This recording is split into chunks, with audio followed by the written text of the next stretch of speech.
Back in our episode on scrolls, we told you all about how scrolls were made and where they fit in the entire history of reading material that would eventually lead to what we call books today. Or rather, books about 20 years ago, because everything went digital and read-out-loudable. No doubt you'll recall that writing started out on things like wood and bones, tablets of wax and stone, and gradually progressed to things like papyrus. Then came sheep and goat skins, calf skin, and its refined form, vellum, and soon it was all being rolled up into scrolls on a couple of spindles. Not terribly long after that, the difficulties of using scrolls for anything besides reading lengthy royal proclamations meant that the codex was developed. Your scroll would be accordion folded so it could be displayed as single pages and bound between two boards. Now, with a codex, you could mark your page and refer to more than one place in the scroll at a time. Which, we may have said at the time, meant that every book you've ever read was really just a modified scroll. At least before the internet. And books on tape. And certain podcasts' monthly supporter chats. Anyway, that discussion brought about a few questions about other sorts of books or book-like things. What's a grimoire, then? Some of you asked, while others wanted to know about tomes and incunabula and the differences between them all. And we thought, great, easy episode. We don't even have to think of a topic. We'll just explain it all in one go, and then that's it. Cover all the little intricacies, and we're done. So here goes.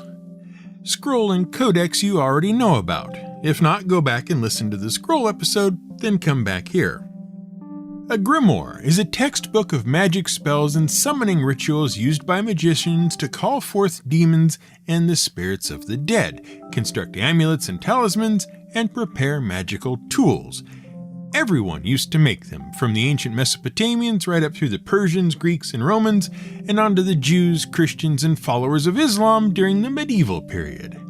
Even some of the various popes used them. Much like today, they all claim to tap into some more ancient form of magic, regardless of what period they were actually written in. But most turn out to have tapped into the imaginations of their current-day author instead. The rest were pretty much reprints of earlier, not quite as ancient as they claimed, works.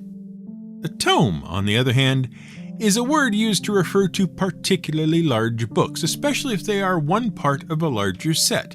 Say, one of the volumes of the old Dead Tree versions of the Encyclopedia Britannica, or the full Oxford English Dictionary. They're heavy, full of paper, and generally so big they need their own little stand to sit on so you can read them. Your local library probably has a really large reference work out on display where anyone can look at it, which would qualify as a tome.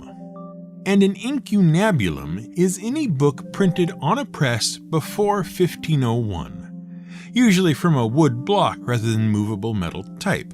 Incunabula just means either swaddling clothes or cradle, and was meant to imply the earliest or first stages of anything to which it was applied. For some reason it got as far as the earliest days of the printing press, and then stuck to books to the exclusion of most everything else. Once again, we'd like to thank you for listening. No, that's probably not going to work, is it? But that is where the information more or less runs out. There's just not that much to actually know about the various kinds of books. Once you have a book, all things that look like books are books, just with specialist names. It turns out not to be all that interesting once you've explained and understood the concept of a book. Except for the fact that not all books are precisely as book-like as other things which are traditionally regarded as books. Take, for instance, the all-wood books of a Xylothek. This is GM Word of the Week, and I'm Fiddleback. Before we get into what a Xylothek is and how to spot one in the wild, we're going to have to spend a few minutes explaining where they came from. You see, towards the end of the Middle Ages, which, as you will recall, was right around 1500, a year selected as the arbitrary point where the Dark Ages ended and the Renaissance began, even though we know there's no such thing as a hard and fast boundary between the two, and it was more of a gradual shifting of one into the other over the course of many years, toward the end of the Middle Ages. It became fashionable for men of learning, men who wanted to be seen as intelligent and well-read, and most of all, as masters of all this new learning and all these new fields of knowledge that were popping up all over the place. It became fashionable to display the signs of their knowledge in a prominent way. And so, we presume to the dismay of many a housewife of the day, they would leave the fruits of their knowledge scattered all over the place. Remember that just at the turning of the Dark Ages, a sudden interest in the natural world and its workings were all the rage. Why, you couldn't be anyone important at all if you weren't peering into the deep, dark recesses of Mother Nature trying to work out how frogs happened, or why birds turned into fish in the winter, or even which plants were good for treating headaches. See our episode on willow bark. So it became the fashion in certain circles to signal your intellectual interest in the natural sciences by leaving bits of it laying all around your home. Again, we're sure, much to the consternation of your significant other, who probably wasn't as interested in the natural world as they were in the unnatural way you kept bringing bits of it inside. Much like a cat which has recently caught something terminally squeaky. So, also like a cat, you'd capture some poor defenseless bit of moss, mollusk, or mouse, plop it down on the furniture or floor, and wait for your friends to come around and admire it. Which they inevitably would, because they were doing exactly the same thing with the expectation that once they had visited you, you would in turn visit them and make all the same noises of admiration. What an extraordinary seashell you have there. I've never seen the like, they might say, knowing full well that at some point your turn would come to peruse something from their collection of engraved peas and remark how absolutely ebullient you were about their tiny copy of the Odyssey immortalized on a broad bean. Even if you weren't. But you would be, because in the late 1500s, men of learning liked nothing more than to both learn and be entertained. Knowledge for its own sake was fine, of course, you had to have that, but it was also a bit boring all by itself. Far better it was if the knowledge, or rather the ignorance engendered by the knowledge, was also a source of entertainment. It was very much of interest to the neophyte scientists of the day to try to work out how the world worked. Much of what they initially claimed would now be considered patently ridiculous, but only because we now know better thanks to all those early efforts and the debates they undertook about all these objects while trying to refine their ignorance. Sure, we know many birds fly to warmer climates in the winter now, but back then no one could quite work out why they disappeared each fall and returned in the spring. Some people thought they went to the water and turned into fish for half the year. It wasn't right, but you try explaining it if you don't know about migration. Which few people really did until about 1822, when a European white stork turned up in Germany with a 30-inch African spear through its neck, and people started putting 2 and 2 together to reliably arrive at 4. Anyway, all these seashells and rocks and bits of plants and dead birds and stuffed alligators and things hanging around the place were getting out of hand, especially since so many of the people who were interested in them were what we now call Renaissance men.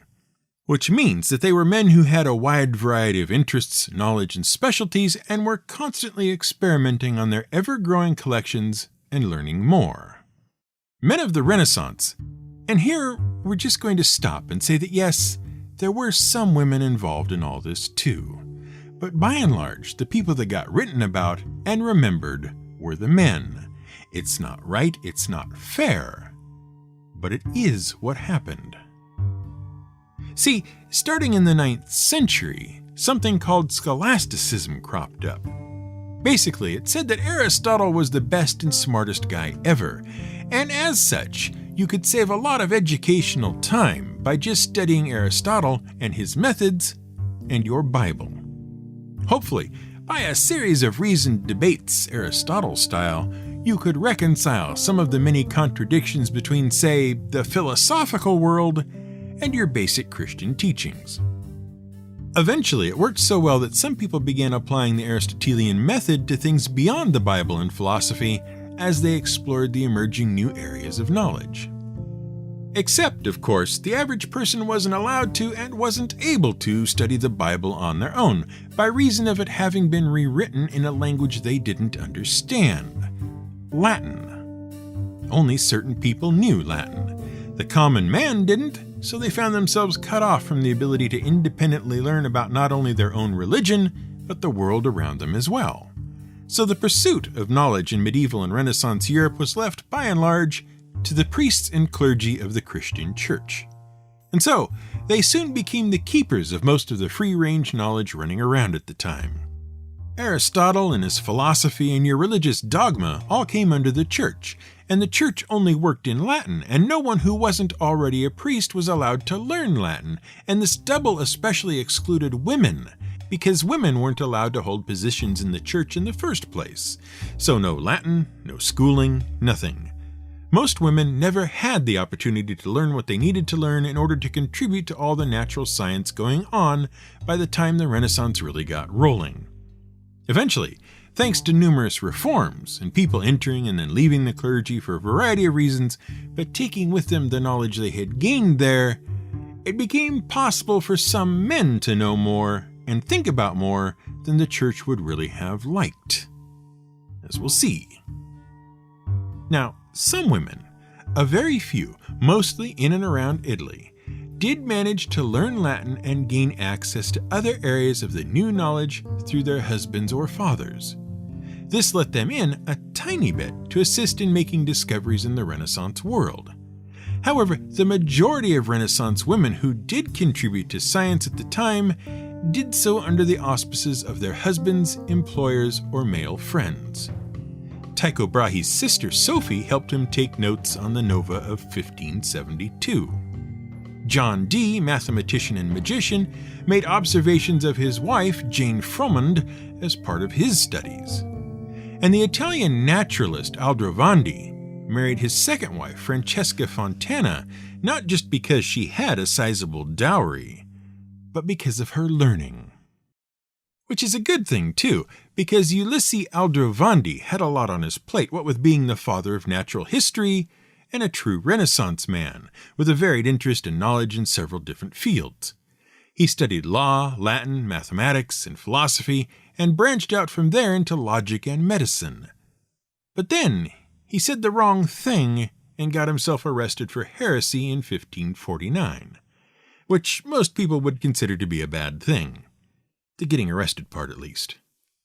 And the thing about this was, a lot of people, well-educated people, learned people, were getting arrested for heresy around the same time.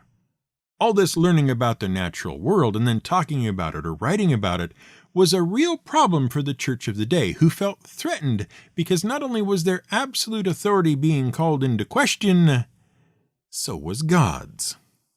As the Church gathered up all the various heretics that were suddenly cropping up all over the place, they'd arrest them and hold them for trial and eventual sentencing. Which meant that when Aldrovandi was sent to Rome under house arrest, he was in some pretty good company. From local scholars and other heretics from around Europe, he developed an interest in botany, zoology, and because there wasn't a word to describe an interest in rocks and things, invented the term geology to cover the study of the structure of the earth and the rocks in it. Once he was released in 1550, he quickly organized a series of expeditions all over the Italian landscape and began to collect and catalog plants wherever he could find them, which, as you might suspect, was just about everywhere in Italy. The more of it he collected, the bigger his problem became. How to know what he had, and how to organize it all so he could find what he had when it came time to write about it. Which is where Aldrovandi's wife, Francesca Fontana, comes in. She had all the money, remember? And after Aldrovandi spends time walking through the gardens of his friend Francesco de' Medici and making a list of all the most valuable plants found there, he decides he has to have specimens of them all in addition to all the things he's already collected. In fact, the whole tour around Italy, tearing up the countryside, was one of the first botanical expeditions ever mounted. That is, an expedition explicitly intended to collect and catalog plants. With Francesca's money, he could afford to make several such trips, and because she was at least as intelligent as he was, she could help organize the plants he collected in ways that made sense. In the meantime, with Aldrovandi's wide-ranging interests and expertise, he'd built up quite the collection of things. Things from the natural world that were just sort of scattered all around in piles and stuffed into corners and shelves. It certainly went a long way towards establishing his credibility as an expert in the various fields he undertook, but it did little to facilitate the ability to study or understand most of it. By 1595, he had some 7,000 specimens of one sort or another, all having to do with the natural world and the new natural sciences. There had to be some way to sort it all out and make sense of it. So, he got a cabinet. Not just any cabinet, mind you. No, indeed. See, back in those days, the word cabinet referred to a kind of room. And it still does today when you think of things like the president's cabinet, which referred originally not to the people the president picked to advise him, but to the room in which they met. Essentially, it meant a small, private, enclosed room, though now that definition has both expanded and contracted. Today we think of cabinets as pieces of furniture with doors and shelves inside, but the word can also encompass those things one would put in a cabinet. With his wife's money and her organizational skills, and probably quite a lot of her doing the actual work, Aldrovandi built a cabinet of curiosities to display all the things he'd collected from the natural world over the years. Each item was sorted and described and put on display for anyone to see, admire, and study, much like modern-day museums. And, of course, to entertain themselves with speculation about the origin or purpose of the various objects.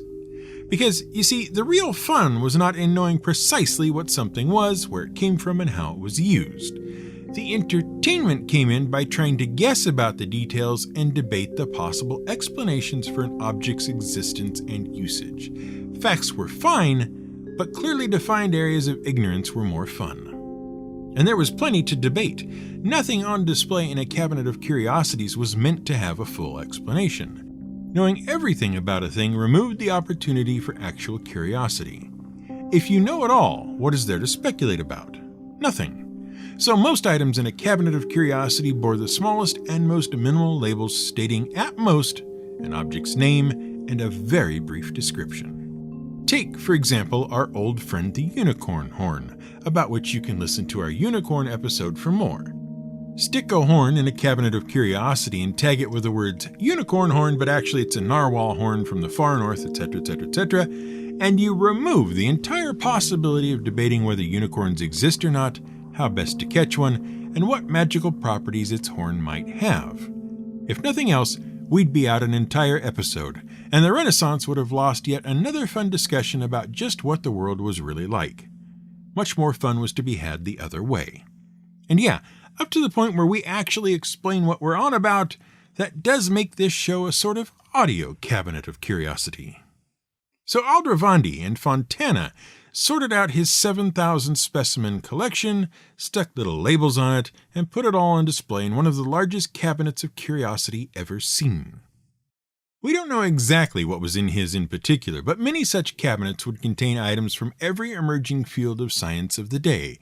Interesting rocks, cultural artifacts, archaeological artifacts, religious relics, historically significant items, statues, paintings, antiquities, interesting animals, and plants. Especially plants in Aldrovandi's case. Thanks to his botanical expeditions, he had more bits of plants than he knew what to do with. But again, with the help of his wife Francesca, he dutifully sat down and catalogued each one. He didn't, as you might be expecting, set out to grow his own specimens of each and every one of them, though. That's just not practical. Many of them wouldn't even survive in his local climate, for one thing. Instead, he set out to build an herbarium. Now, you already know what an herbarium is, you just don't know that's the word for it. Picture, if you will, a small child bringing its mother a flower they picked from out in the yard. Maybe it's a delicate little bluebell or a bright yellow daffodil or possibly a red rose. What does Mom do with it after she smelled it and admired it to the satisfaction of the child? One of two things, probably. On the one hand, she might put it in a vase with some water and admire it for as long as it lasts before discarding it once it has passed its view-by date. On the other, Mom may decide to preserve the flower forever by carefully pressing it between the pages of the biggest, heaviest book she can find. And that's what an herbarium is, a collection of pressed flowers. Except a bit more. See, a useful herbarium will contain as many relevant parts of the plant as it can: stems, leaves, flowers, seeds, fruit, and roots, wherever possible or practical. It's important to get as much as you can because this herbarium is going to be a reference work not just for you, but for generations to come as well. And it's important that you write down as much as you can about your herbarium. And those bits you can't include, particularly messy fruits, for instance, or bits of the plant you weren't able to get because it was the wrong season for the flowers to be out, or because you could only find one specimen and it was incomplete, well, you got an artist in to fill those in for you so that people at least knew what the missing bit looked like. And then, to make an herbarium really useful, you had to do one other thing, which was to sort all the plants you had collected into groups by your best guess as to their related species. Because eventually, guys like Carl Linnaeus, whom we've mentioned before, are going to come along in the 1700s and want to see your herbarium because they're trying to work out a system of names for all the things in the world that categorizes them in such a way that when they say something's Latin name, everyone knows exactly what they're talking about and they can all discuss it together to determine how things are related to one another. And then, science is really going to get going once everyone understands what everyone else is really talking about. Suddenly, it's possible for anyone with an interest to not only know things, but to be able to learn new things about the things they know and share their discoveries. But maybe you've spotted the problem with an herbarium already. Sure, it works great for most plants. Anything soft and squishy enough to be made flat and at the same time be preserved by the process, which many plants can be, is fair game for an herbarium. But there's a certain type of plant which does not avail itself of this process. It's very hard to squish a tree between the pages of a book. So you had to do something else if you were going to make an as complete as you could herbarium for as many plants as you could. And what you did was very carefully take samples of branches, leaves or needles, and any fruit, cones, or nuts produced by the tree in question, and lay them very carefully inside a thin, hollowed-out box with a hinge on one side. And this box would, in the best herbariums and cabinets of curiosities, be made of the wood of that very same tree with a binding and cover made of its bark. And then, you could store that book of wood in a cabinet all its own, along with other such books of trees. A cabinet called a Xylothek.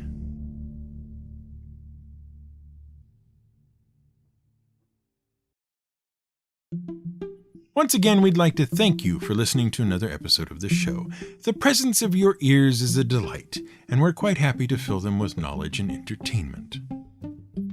GM Word of the Week is supported by our many patrons on Patreon. They keep the show ad-free and in return get some nice little bonuses like transcripts and early episode releases. If you'd like to join them, head over to gmwordoftheweek.com and click the yellow banner at the top of any page. Unless, of course, you've turned off the yellow banners. In that case, head to our support page there. Thank you kindly if you already support the show. It's much appreciated. This episode was inspired in part by The Madman's Library by Edward Brooke Hitching, a link to which you can find in the episode's description. This episode was researched, written, and produced by Brian Casey, whose mother was never a big fan of pressed flowers, it seems. Music was provided by Blue Dot Sessions.